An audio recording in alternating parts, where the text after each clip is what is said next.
The Rebel Capitalist Show.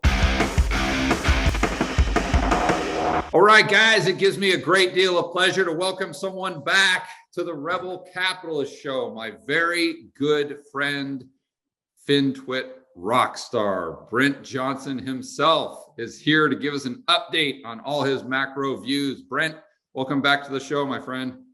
Thanks for having me, George. It's great to be here. Always enjoy talking to you. Yeah. So I think I saw a tweet of yours the other day, how you're talking about maybe ag prices going up. So can you kind of tell us where we are on the dollar milkshake theory? Kind of give us an update, what your views are there on the dollar. That's what most people are going to want to know right off the bat. But then kind of tell us about the nuance and the detail of that view when it comes to agriculture and maybe some other things you've been thinking through. Sure. So you want me to start with agriculture, or you want me to start with the dollar? Where do you want me to start? Try the dollar. Okay. So, I think I was on here almost exactly a year ago, George. I know we've spoken a few times since then, but I remember being here a year ago, and it was we were just kind of coming out of the March crisis. Mm-hmm. And we were talking about how I was expecting a big bounce out of March, out of the March low, which we got. We got into June, and I thought that we would have a retest. Maybe we wouldn't go all the way back down to the March lows, but I thought we would have a retest. So we thought the dollar would come off. We thought, risk assets would rally, but then we thought we'd come back and have some kind of a retest. Well, we never got the retest. So, markets have just kind of continued to grind higher. And, what we always thought with the dollar, the reason we thought that the dollar would go higher and why we still think it would go higher is, we started thinking this long before we ever knew about the pandemic, right? We just knew the table was set for a rapidly appreciating dollar. We didn't know what the catalyst would be. And we thought that it would play out over, let's call it 3 to 4 years. So, we kind of thought 2023 to 2024 would be the latest it would play out. It could play out anytime up to there, but it could take 3 or 4 years. And we thought it would be a series of, the dollar would run, it would pull back, it would run again, it would pull back. And then when COVID hit, we incorrectly thought that COVID would accelerate everything and it would compress the time in which this happened. But that was wrong. And actually, having seen what's happened since then, it actually has deferred it. And I think it can actually push it out even farther than I initially thought, where I was originally thinking, 2023, maybe 2024. I'm now thinking 2024, maybe 2025 And Brent, when you say it, I'm just to clarify, when you say it, for the viewers who might not understand or have heard of the dollar milkshake theory, this is when the dollar is going up to maybe 120, 130 on the DXY. That's right. So the dollar milkshake theory is really an event-driven thesis. And we have not entered the thesis. A lot of people ask me, how's the dollar milkshake theory doing? And I said, we haven't even gotten to it yet. The thesis is how I believe markets will react and things will play out once we enter a currency crisis and a sovereign debt crisis. Now, it has taken a lot longer to get there than I thought it would. I thought that we would enter that sovereign debt crisis, currency crisis in 2020, 2021, and we still could. Yeah, and to be clear, when you're talking about a sovereign debt crisis and currency crisis, you're not talking about the dollar. You're talking about emerging markets globally. Right. And it's not that the dollar won't be affected, and it's not that the U.S. won't have a crisis of its own. It's just that I believe that the rest of the world will have more trouble dealing with it initially than the U.S. Right. And so that has been deferred, and it's funny when you talk macro, everything kind of relates to each other, and it's hard to tell a story with macro, because to tell a story, you kind of have to talk about, in a linear fashion, right? But everything's kind of interconnected, and I'm not going to get it, chapter 1, chapter 2, chapter 3, chapter 4. I'm not going to get it right in succession. There's just no way. I've got an ego, but my ego isn't that big, right? And so but to tell a story, you kind of have to tell it linearly to get people to understand it. But, chapter 4 could become chapter 2, right? And chapter 3 could end up being chapter 7. But essentially what we think will happen is, because of all the debts in the world and because the anemic growth in the world, and we can talk about that a little bit, We don't think that the global economy is growing at a sufficient rate to service all the global debt. The dollar-denominated debt. The dollar-denominated debt. Well, not just the dollar-denominated, all the debt in the world, but primarily the dollar-denominated debt. And because the dollar is the world reserve currency, and because many people owe in the dollar, that's actually demand for dollars. And so we believe that that will come back. Now, I give the central banks and the monetary authorities, all the credit in the world that they have been able. We thought that they would be able to defer it a little bit last year. We didn't think they'd be able to defer it for a year. And, maybe they can defer it for another year. I don't know for sure. But I don't think they've solved anything. I think what they have succeeded in doing is pushing it down the road.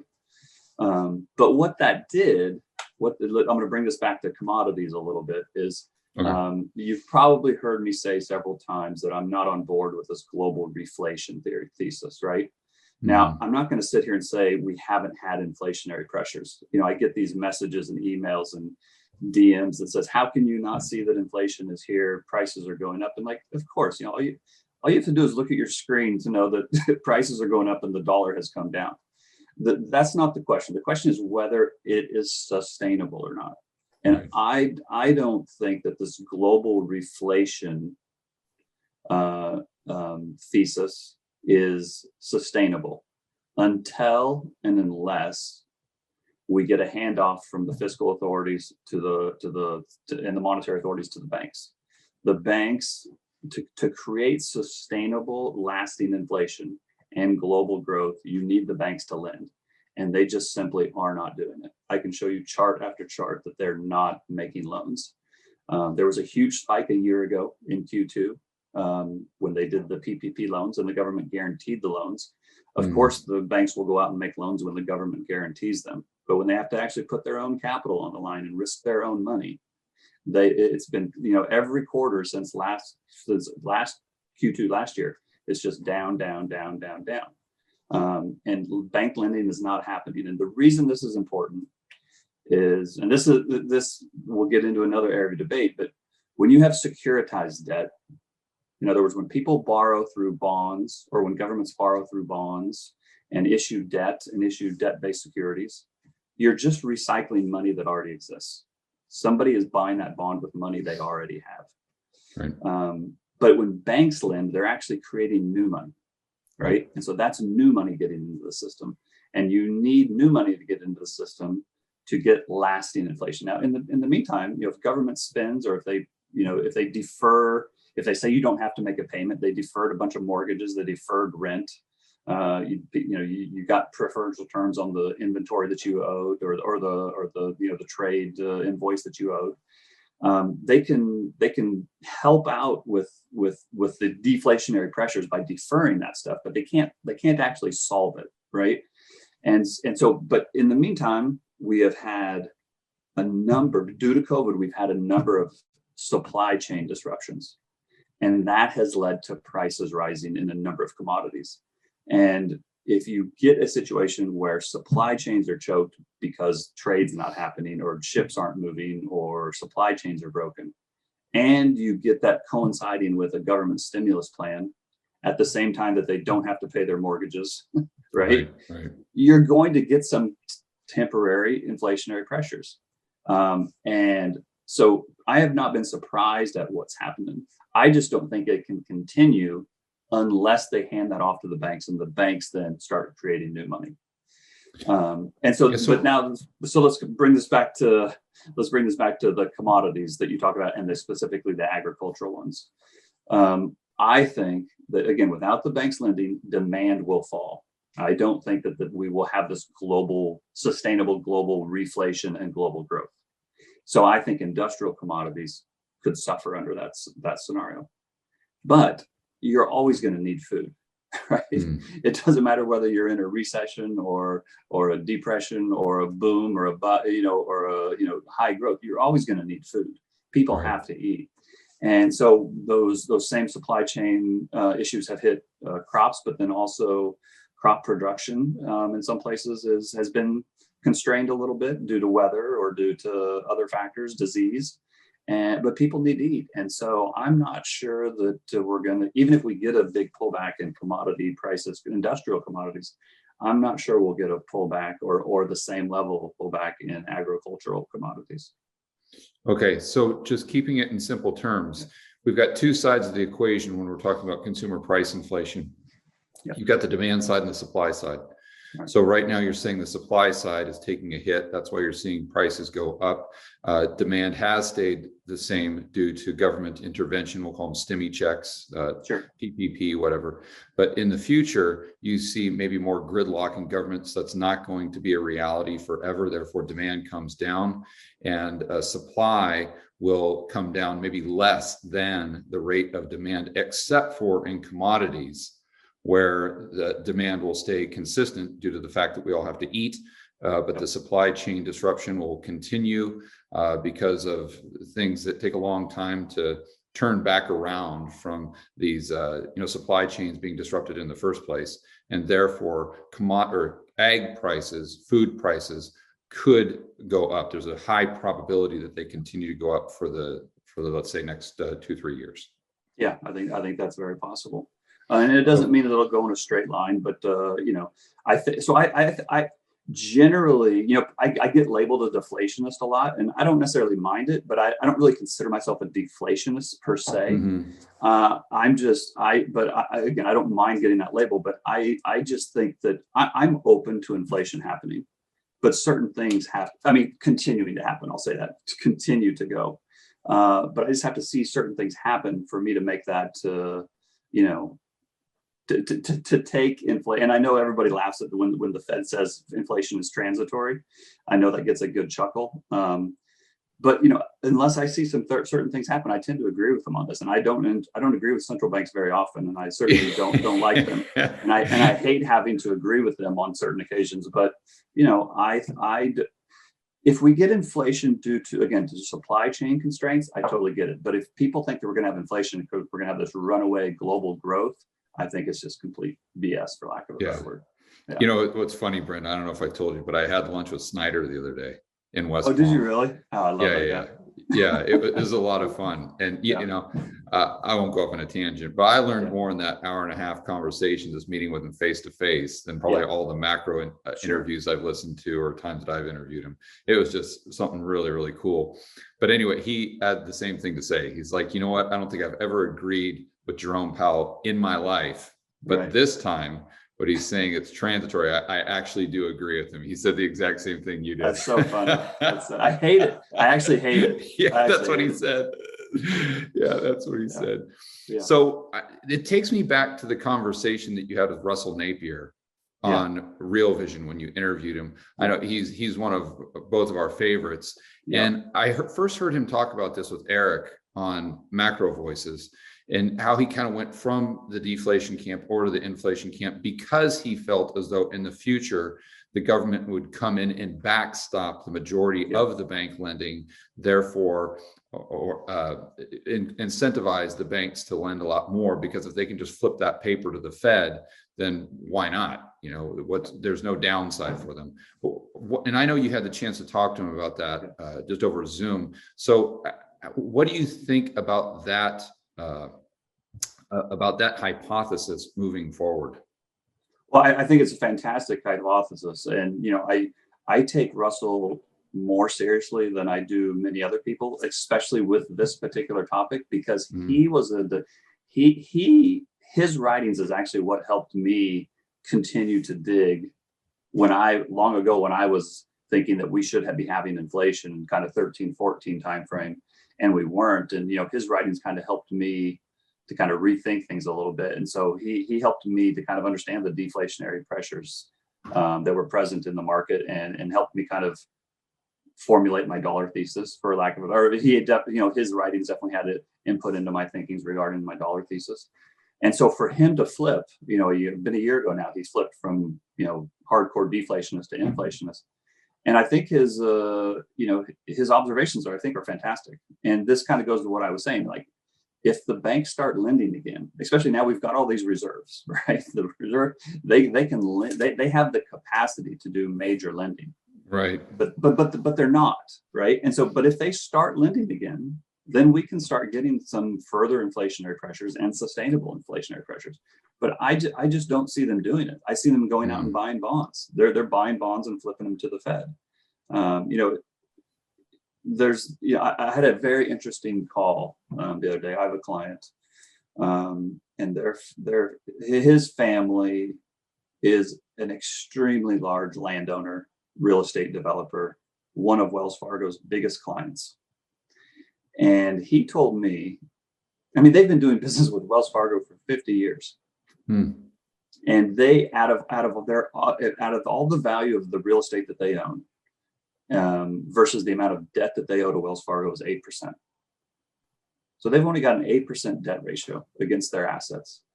And to borrow more money, he said Wells Fargo wants to charge them higher rates and doesn't want to give them more loans. Now think about that. You've got a family that's been successfully developing real estate and doing projects for 50 years. It's one of your biggest clients. They've got a very low loan to asset ratio, and you don't want to give them a loan. But the thesis, but the narrative is that there's all this liquidity out there. There's so much money sloshing around. So I just think there's a difference between the narrative and reality. Now, I'm not saying it's impossible to get a loan. I'm not saying that money isn't moving, but I don't think that the narrative, the popular narrative, actually meets reality right now. And I think when the narrative is exposed, I think that we're going to have volatility.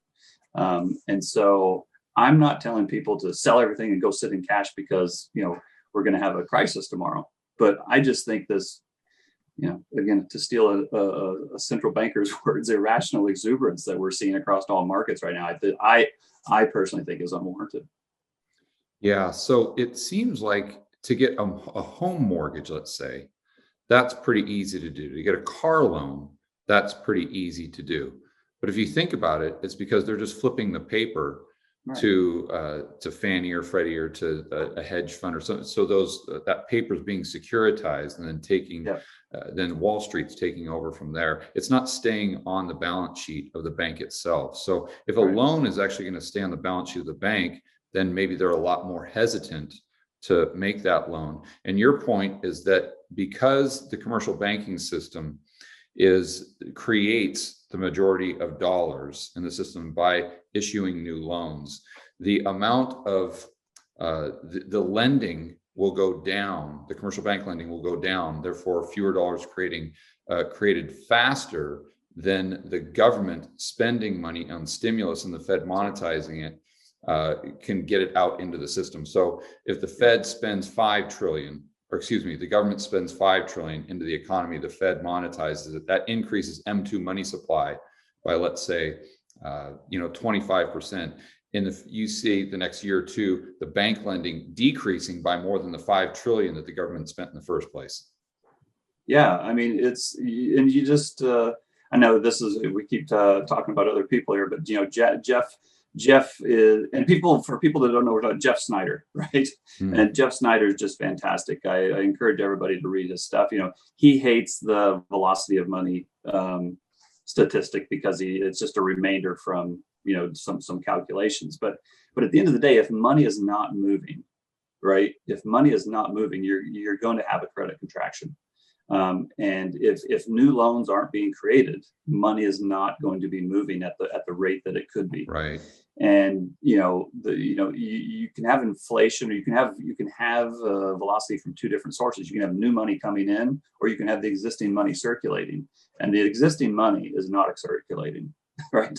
The Fed's doing everything, and the governments are doing everything they can to convince everybody to go spend money, and they're doing everything to try to get the banks to lend. But the banks aren't lending. People are spending. So they've convinced that part of the world or that part of the game to do what they're supposed to do. But now they're trying to get the banks to lend, and the banks just aren't doing it. And I think until the banks do that, I'm not on board with this sustainable recovery.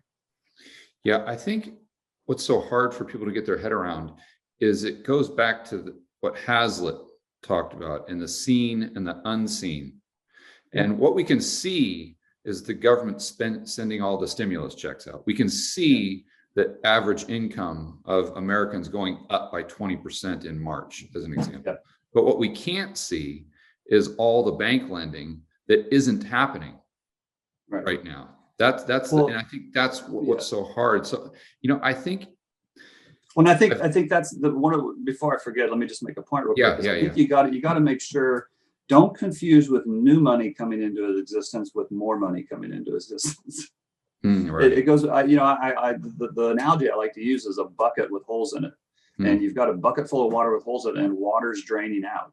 And you can pour more money in from the top to keep the bucket, from going dry. But it doesn't necessarily mean that the water level in the bucket's rising. The governments and the monetary, they've started pouring money in from the top, and they've instituted programs to plug a few of the holes, at least temporarily. So maybe in the short term, the water level's rising, but we haven't gotten into a situation where it's just overflowing over the top and money's just gushing everywhere. And I think that's it seems to me everybody has just accepted that is what's going to happen. So you better get in front of it. And maybe it will. And if it does, I'll be fine. My clients will be fine. But I'm not betting on that happening. I'm not accepting that as fact as most everybody else is. Yeah. What I've tried to think through, or what's helped my thinking on this, is I look at it as three different options or three different scenarios. Scenario one is the system would stay the exact same as it has been. The commercial banks responsible for the majority of quote unquote money creation, but there no more quantitative easing, no more stimulus, no more government or Fed intervention. In that scenario, the system would want to deflate. You would have massive deflation, especially asset deflation. That is for sure. Right. Scenario number two is where the system stays the same, but you have increased stimulus up to a certain point. And let's just say and I asked Snider this question actually one time before. I said, well, what if the government just sent everyone a check for $1 million? He said, okay, well, yeah, that would create consumer price inflation, but it would stop. It would just increase prices to a level, they'd plateau, and then you'd keep going. It wouldn't be this inflation we had in the 1970s. It wouldn't be a 45-degree angle that just continues up to the right. It would be a stair. It'd be a stair step, and then you'd plateau, and then you wouldn't go anywhere again. But I think in that scenario, you would have this drastic increase of inflation, but then you might slip back into disinflation. So it goes up to 10%, but then the next year, let's say it goes down to 8, goes down to 6, goes down to 2, to where we kind of get back to where we are. Then scenario 3, go ahead. Go ahead. I was just saying, if you kind of think about it, that's kind of what happened after 2008. We had the big downturn, global bailouts, assets went back up, but then, things kind of went sideways for a long time, especially like in Europe. The US recovered better than Europe did in other parts of the world, but, people forget. I mean, this is one of my pet peeves, as you know, is that people just focus on the Fed and just focus on the United States. I mean, Japan's been doing QE for 20 years. Europe's been doing it for 10. They've never escaped the previous crises. So to think that now all of a sudden the central bankers have figured it out and everything's under control, I just think it's silly. Sorry, I didn't mean to interrupt your train of thought there. No problem. Well, I'd like to get your opinion on this scenario number 3. And that's where the whole system changes. And I know, see, your job, so you're a professional, so you have to stay within the realm of kind of, what's kosher and what's realistic probabilities, where I'm an amateur, so I can get really crazy and just let my imagination run wild. So let's say the system completely changes. And what I was thinking through is if the Fed has a central bank digital currency, so all the entities and the individuals have an account with the Fed, and that the Fed can start lending directly to consumers. They can start lending directly to entities and create that money supply that the banks have been responsible for creating so long. But the difference is they don't have a P&L, really. They don't, I don't know, can they have negative equity? They don't really have to put that priority on being paid back. They can just issue as much loans or as many loans as they possibly can to whoever can fog a mirror, something like you saw in Japan in the 1980s, as an example. And what's interesting about that is it doesn't affect the federal government's balance sheet either. It's just the balance sheet between the consumers or the entities in the real economy and the Fed. So if we got into that situation, and I know the probabilities might be low, but who knows? I would have said that about people being locked in their houses in 2018 as well. But what do you think about that? Well, I think what you are describing is actually going to happen. I do think that that's where we're headed. Now, I would say that the reason I'm always kind of reticent to say something like that is because then people will go out and say, Brent Johnson said that, the banks are going to go away. Everybody's going to have an account with the Fed, and, they're going to give us money that expires, and we're going to have huge inflation. So go buy gold and go buy all these inflationary assets, because it's, it might not happen for 3 years. So I'm not, you see what I'm saying? Like imminent and inevitable are not the same thing. And I try to say that over and over and over. And imminent and inevitable are not the same thing. Yeah, I think, we see eye to eye there, because I always talk about this happening potentially 5 years, 10 years down the road, because at some point, what else is interesting too? I went back and looked at the history of the central bank of the United States. The first central bank was set up by Hamilton.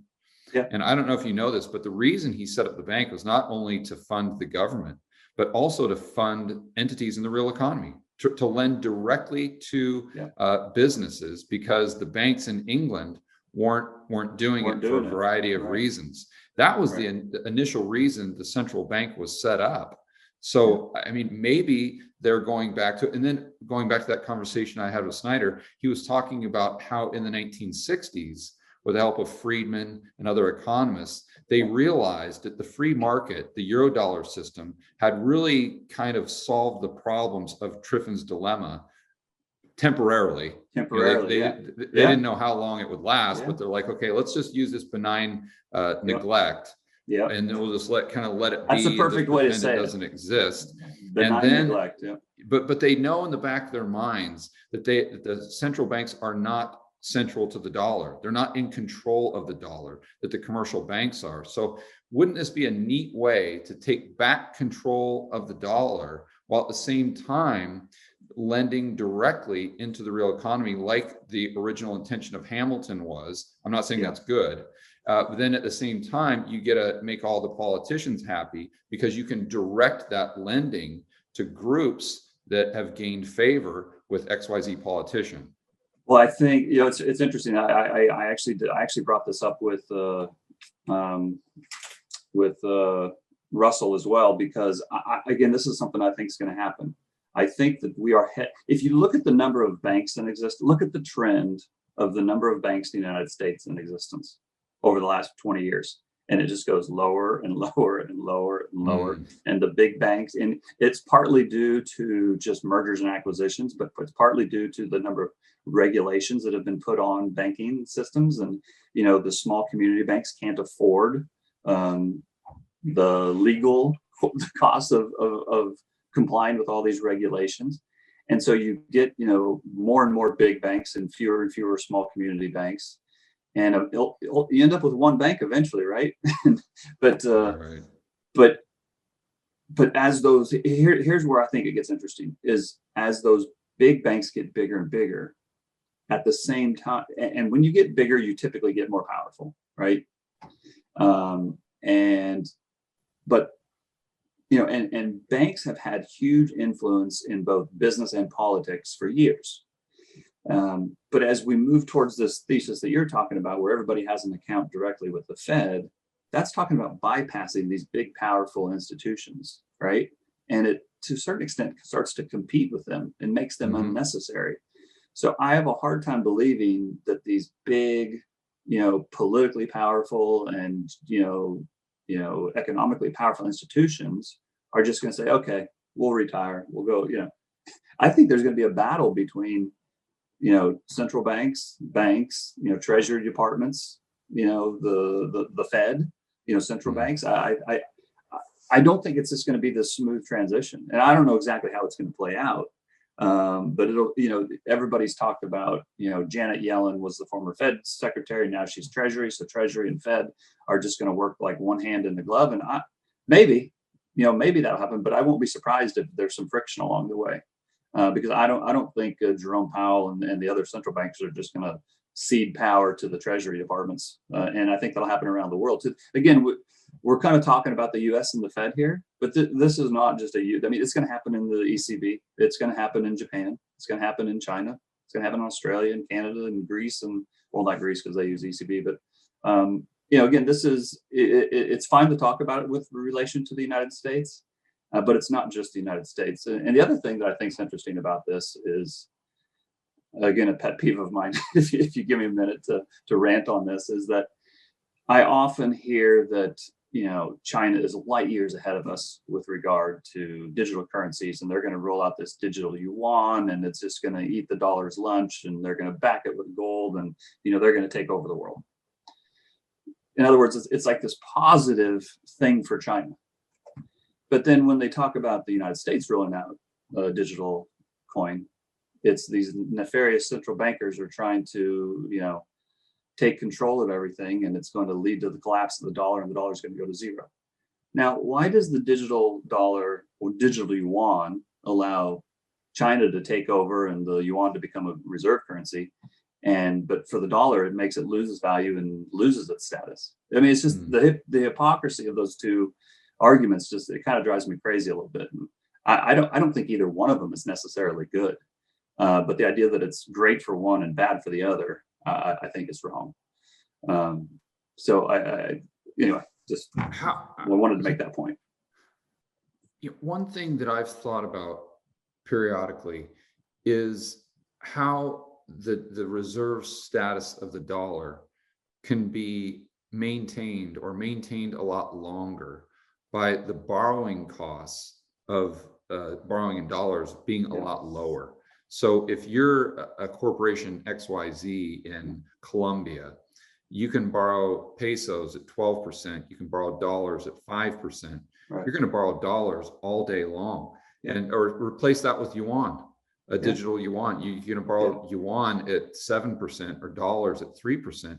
You're still going to borrow dollars at 3%, which, correct me if I'm wrong, creates future demand for dollars. It just reinforces. So we have to see the dollar lending globally start to shrink, but how does that happen unless interest rates for borrowing dollars are a lot higher? Right. Yeah, I mean, you're kind of making one of my arguments for me is that, this is why once they're entrenched, global reserve currencies are so hard to unseat, right? They have that network effect, right? I mean, and it's a network effect writ large. I mean, it's not just an emerging network effect. I mean, it is an institutionalized worldwide network. And I'm not saying that it can never change. And in fact, it will change at some point, but the idea that it's just going to change overnight peacefully and the dollars in the US is going to suffer and the rest of the world's going to, be free of the shackles and, have this great economic future. I just think that that's completely naive. I just don't think it works that way. So anyway. How much of the pressure of these entities, countries, corporations that have dollar denominated debt, and they got into such trouble when the DXY was over 100, let's say, how much pressure is relieved with a DXY at 90? Or a lot. A lot. Okay. A lot. And I think that's why you've seen this global reflation over the last 12 months. But the irony is that, 13 months ago, the dollar was crushing everybody. And they were like, we got to get out from underneath this, to the weight of this dollar. And since then, the dollar's pulled back 10%. And rather than pay off that dollar debt and use this, relative weakness to their advantage, they took out more loans. Yeah. They issued more US dollar debt. So it not only have they not taken steps to get away from the dollar, they've actually reinforced the dollar. And when the dollar rises again, which it will, the same thing is going to happen again. Yeah. So let's walk through the steps of the dollar rising right now, because currently we're just in this mode. When one of the things that makes this so difficult too is we've gone from having to answer economic questions in 2019 to now we're having to answer political questions. Yeah. Right. Because you can't answer the first one without knowing the answer to the second one because of what we described with those three different scenarios, which I think we agree on. So right now we've got just the government in stimulus hyperdrive. Every single time you hear Biden speaks, he wants another 2, 4, 10 trillion, 20 trillion in stimulus for this. So with that going on in the background, how do we get the DXY up to 100 or 110? Or do you need to see kind of a pause with what's going on politically and the Fed monetizing the debt and the spending before you say, okay, we're off to the races with the dollar again? Well, here's what I think is interesting. And I'm going to answer your question. I'm not ignoring it, but I want to kind of build up to it. Is that because I think it's important to think, and I think people lose sight of this. Is that a year ago, the Fed came out and the Treasury, the government, they came out and said we're going to do all these things, and the dollar fell. As they said, as they were saying we're going to do all these things, the dollar just fell. But the dollar right now is only slightly below where it was in September. So by September, they had only done a few of these many things they said they were going to do. But since September, we've had a Democrat get elected to the White House. We've had the Democrats take over Congress. We've had the blue wave. We've had a stimulus plan, 3 stimulus plans or 2, I lose track, 2 or 3 stimulus plans, an infrastructure bill. And promises for more. The Fed saying over and over again, inflation's transitory. We're not taking our foot off the gas. We're not even thinking about raising rates, and the dollar hasn't fallen since all of that stuff has happened. Right. So think of if a year ago I told you that we're going to have 3 stimulus plans, an infrastructure bill, Democratic president, a blue wave, you think the dollar's going to fall, but it hasn't. Right. It fell ahead of that. It fell on the anticipation of that stuff happening, but it hasn't fallen since that actually happened. And so I said, and I'm not going to sit here and say the dollar can't go lower. It certainly can go lower. Anybody who thinks that they know for sure what's going to happen, and they tell you, you should just run the other way. And even if I don't care if it's me telling you this is certainly going to happen, don't listen to me either, because I don't know what's going to happen. What I do know is that we are not the only ones in this situation, right? And I'm under no illusions that we're going to all of a sudden get religion and start being fiscally conservative. These stimulus plans are going to continue to come. We're going to continue to spend money. We're going to get another infrastructure bill, and it'll be bigger than the first one. We'll probably get more, STEM checks, But I don't necessarily think it will just be, easy. I think there will be, some political pushback along the way. But the other thing is that it's not just going to happen here. It's going to happen in Europe. It's going to happen in Japan. It's going to happen in China and Australia and Canada. I mean, I'll share this with you. I don't think many people realize this. Like if I were to tell you, the big thing when you start talking about losing currencies, losing values, you're monetizing the debt, right? Well, in Europe last year, they monetized 85% of central bank issuance last year. They monetized like 150% of Greek issuance. I think 125% of Spanish issuance. They monetized a lot more of European sovereign issuance than the United States monetized of U.S. and the same in Japan. The other thing is that if I asked you which country had, if you look at the central bank balance sheets and the sovereign bonds that the central bank owns of the country that they represent, who do you think leads the way? Out of all the major countries, who do you think owns the biggest portion of the balance sheet or the sovereign issuance? As far as the central banks, what's their balance sheet as far as what they own? If you look at all the sovereign issuance that a country has made, and then the percent that is now sitting on that central bank balance sheet. So the central bank's gone out and bought X% of total sovereign issuance. Well, Japan leads the way at 44%. So the central bank owns 44% of the outstanding JGBs. I thought it was 60. Well, that may include That may include some mortgage debt and stuff in Japan. I'm not sure. Okay. The number I have is the treasury bonds. Basically, the percent of treasury bonds held by a central bank. That's the numbers I'm working with, and it starts with Japan at 44%. The Eurozone owns 42%. Canada is 42%. Australia is 39%. The United Kingdom is 36%. Guess what the United States is? Oh, I'd say what, 20%? Something like that? About 23%. So it's about half of what Japan and Europe is. But yet everybody thinks that the dollar's, that the Fed's out of control and the dollar's going to lose value. Now, why is it so much worse for the Fed and the dollar than it is for the euro? I mean, I know I keep coming back to this, but I think it's vitally important for people to understand this. The currencies trade relative to each other. Now, that doesn't mean that the dollar can't go lower. It doesn't mean that, we can't stay in this, inflationary environment for a little bit longer. But, we are not acting in a vacuum. And, the same way that our sins are going to catch up to us, they're going to catch up with the other countries as well.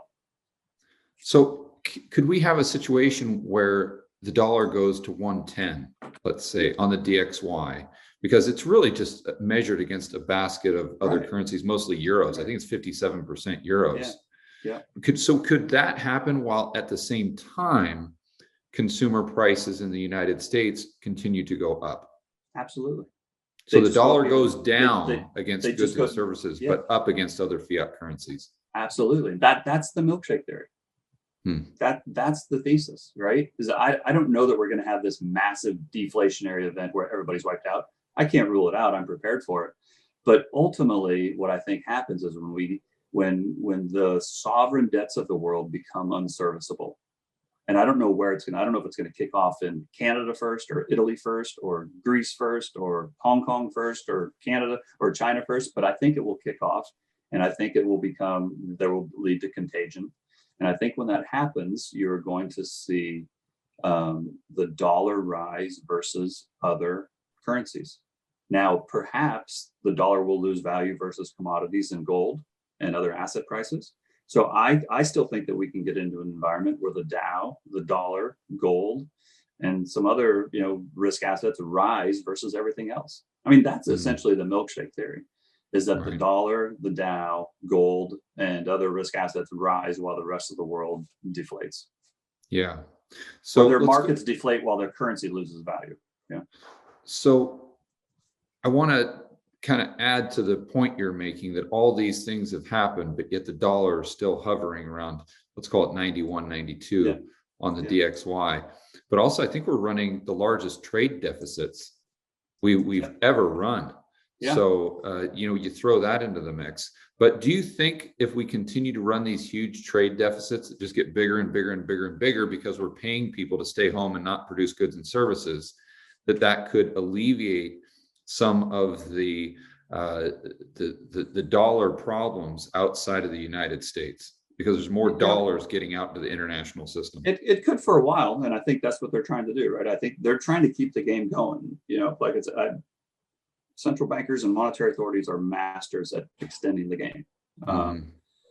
But, eventually you hit reality, right? Eventually you look at exponential curves, eventually exponential curves turn over and just crash. Right. Eventually the debts will get so big is that they will just implode on themselves. And again, I don't know if it takes 6 weeks, 6 months, or another 6 years. I don't think it'll take another 6 years, but nothing's impossible. But what I'm absolutely convinced that is not going to happen, and again, nothing is certain, but a lot of people think that we're going to have this global reset as the dollar loses value. I just don't think that that's the case. I think the dollar losing value extends the game. The dollar losing value reinforces the system as it currently exists, right? It's the dollar getting away from the monetary authorities and central bankers and rising and causing chaos, which causes the system to reset. Maybe that's the end game. Maybe the end game is the dollar getting so strong, creating asset price deflation while we've got consumer price inflation. But because the whole economy is so addicted to asset prices, it's just really built on asset prices, The Fed and the government can't have that because the economy is collapsing due to asset prices. Although, again, I just want to reiterate, consumer prices going up, but the dollar going up on the DXY, that they come in and say, we have to take control of the dollar. And the only way to do it is through a central bank digital currency. Very possible. I mean, essentially, that's what I think the system will reset as a result of the dollar getting stronger, not weaker. Yeah. All right, buddy. I know you've got a hard deadline coming up here soon. So I want to give a quick plug. We're almost sold out for Rebel Capitalist Live, but you're going to be there speaking face to face. It's not one of these things over Zoom or Skype. It's an actual real conference. So Brent Johnson is going to be there speaking. I can't wait. I want to thank you personally. I want to thank you personally for agreeing to come down to Miami and meet everyone and give a presentation. You're just going to take our chat today and just extend it even further with graphs and charts, and it's going to be amazing. So for my viewers who want to find out more about what you do, Brent, where can they go? A couple different places. You can always send me an email. My email is brent@santiagocapital.com. I'm very active on Twitter, as you know. Santiago AU Fund is my Twitter handle. You can also just type in Santiago Capital in the search box, and I think you'll find me. SantiagoCapital.com has all my contact information.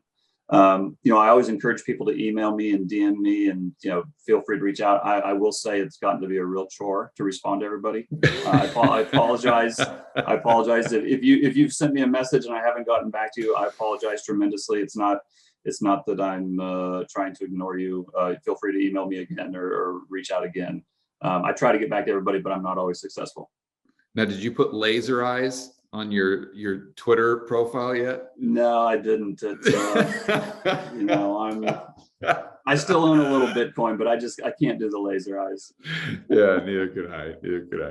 All right, man. We'll talk to you soon. Have a good one. All right. Thanks, man. Hi, guys. I'd like to invite each and every one of you to join me in Miami this June 11th through the 13th for Rebel Capitalist Live, the investment conference. And this is not over Zoom.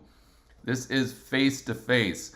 I'm bringing a lot of your favorites from the Rebel Capitalist show to Miami under one roof to speak, to give you the knowledge you need to increase your personal freedom, to become a better investor and make larger returns over the next few years when we have this financial uncertainty that's being caused by the Fed and the government. And finally, it's going to give you an opportunity to really take your understanding of macroeconomics and the world around us to the next level. We've got some incredible speakers lined up that are going to completely blow you away. People like Mike Maloney, Jason Hartman, Ken McElroy, Lynette Zhang, Mark Moss, Brent Johnson, Jeff Snider, just to name a few. The tickets for this event are really going to sell out fast, so make sure you go to Rebel Capitalist Live right now to get all the details and to reserve your spot. We need to come together as a group, as a community, especially after what we dealt with in 2020 and 2021, so we can learn how to build wealth and thrive in a world of out-of-control central banks and big governments. And we need to do this as a group, as a community of fellow rebel capitalists. So don't waste any time. Head over to rebelcapitalistlive.com, and I will see you in Miami.